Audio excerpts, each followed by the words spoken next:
Welcome to the Coast to Coast podcast, brought to you by Play Picks and the Lines, coming to you from the West Coast. Josh Lander, joined by my guy Nate Weitzer on the East Coast. And we have our favorite video each and every weekday up for you now, the player props video tonight.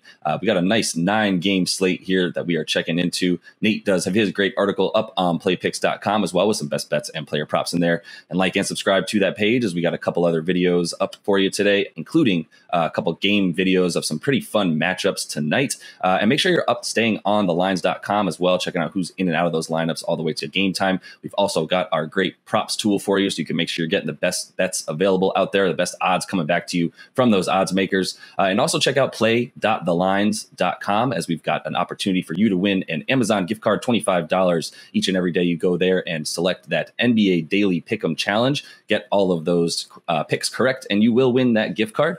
So that's going to be some fun we'll be having for you the rest of this NBA season. And as always, if you do still need a FanDuel or DraftKings account, head to fdpicks.com or dkpicks.com and find those listings in your area, such as what we've got for tonight's play props. Nate, let's get into it.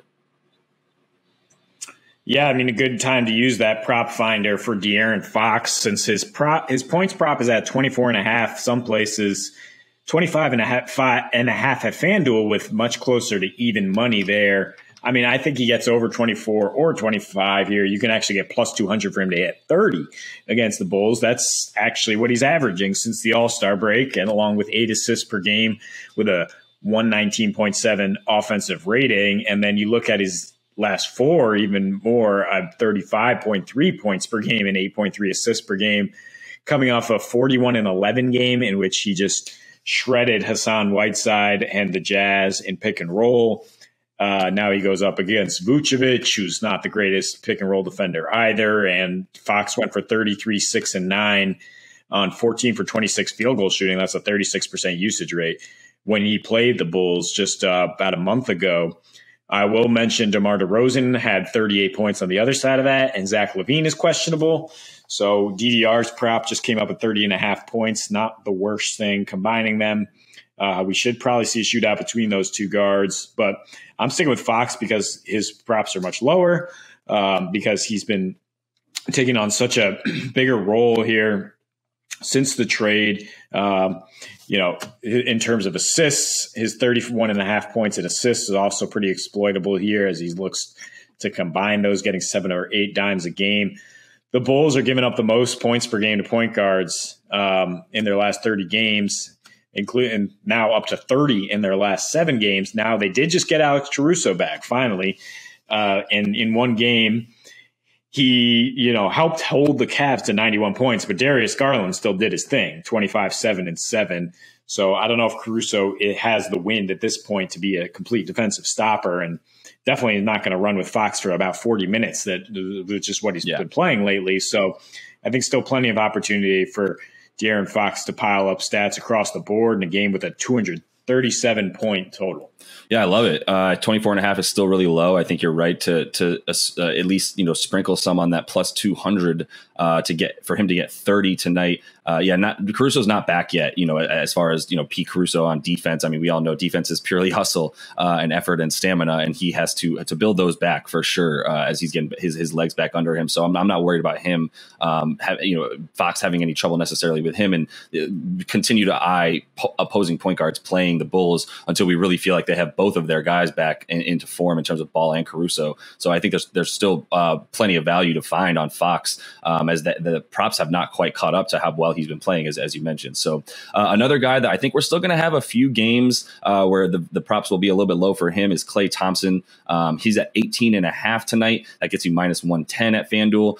He's also, been getting boards. If you like his 4.5 rebounds, I know, Nate loves that juice at plus 120 on FanDuel for him to get over 4.5 rebounds. In his last 4 at home, he's back up to those about 32.5 minutes per game. And we're talking 27 points, 5 boards, about 49% from the field, about 43% from 3, and that 30.5% usage rate that is even higher than it was earlier on as he's still getting his legs behind him. We're looking at 4.5 threes made per game in those last 4 at home as well. So that already right there gets you to about 12 or 15 points for the guy who would only need 4 more at that point. They're playing the Wiz. Washington allows the fourth most rebounds per game to shooting guards over their last 7, about 7 a game there. So, that gets you over that 5. They're also allowing the 9th highest defensive rebounding rate on the road on the season. You're just not really a good rebounding team in general. What they're not doing on defense right now, Washington is another really good opportunity for Clay at home to get a bunch of points. In their last 15, Washington's down to 22nd in 3-point defense, allowing their opponents to hit about 37%, giving up 115 points a game in that time as well. So I think there's plenty of reason for Clay to come in and find continue to build up his legs, his stamina, etc. Keep shooting that ball, as we know he's going to do, at about 9 to 10 threes shot a game. So I think at home, especially for Clay, this is another opportunity for him to get over 19 points and us to find some value on him before they start making his prop above 20 points, which will probably happen before the end of the season. Yeah, and it's a concerted effort from Steph Curry and everyone to get him back into full form, right? I mean, last game Clay had 38 with 8 threes, and Steph just had 8 points and did not necessarily look to assert himself too much. The fact that Washington has struggled in terms of efficiency, but they're still limiting 3-point attempts altogether, it doesn't concern me that much because Clay's still getting about 6 2-point field goals per game. At about a 55% clip during that hot streak we mentioned. Yeah. So I think he's showing plenty of mid-range and drive to his game that we don't worry about him going up against a good 3-point defense at all. DeJounte Murray and the Spurs are hosting the Wolves in the game with the highest total tonight, 240. Murray's props are up pretty high, understandably, as he's been rolling since that Derek White trade, but at 33.5 points and assists is minus 104 at FanDuel. I think that's the best value you can find here. In his last 7 home games, really since that trade, 26 points, 9 rebounds, 9 assists per game. So you're obviously clearing that, and you would clear his 41.5 PRA bet as well. 32% usage rate is way up. Without Derek White, I keep mentioning that trade. That's who was departed from the Spurs, leaving DJM to completely control the pace. And he has a 41% assist rate on the year now, a career high by far. Last year was just 25%. You're going against a Wolves team that gives up the most assists per game on the road. That's given up the 4th most points per game as well, the point guards, in their last 30, including 28 points per game in their last 7 games. This is the 3rd game in 4 nights on the road for Minnesota, and you look at some of the numbers they gave up recently in a loss to Orlando. Cole Anthony cleared his prop for us at 15, 6, and 6, even though Markelle Fultz came off the bench in about 18 minutes, had 14 and 7.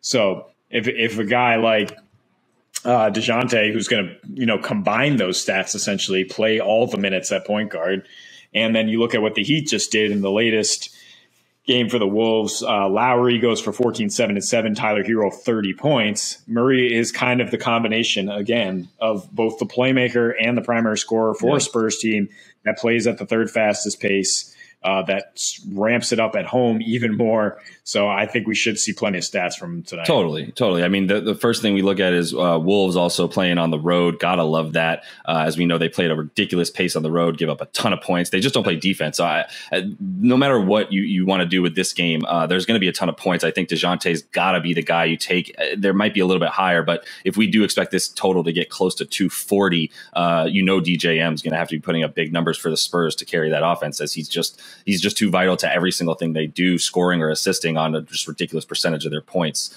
I feel good about our guy tonight with those points and assists at 33.5. I expect him to get his points up above 25, which may make us feel really good about him also getting potentially that double tonight. So last guy we're going to go with here is Scary Terry Rozier. He's been playing pretty well over his last 7. We got to start talking about him a little bit more. Over 21.5 points tonight gets you about even money at DraftKings, about minus 105 there.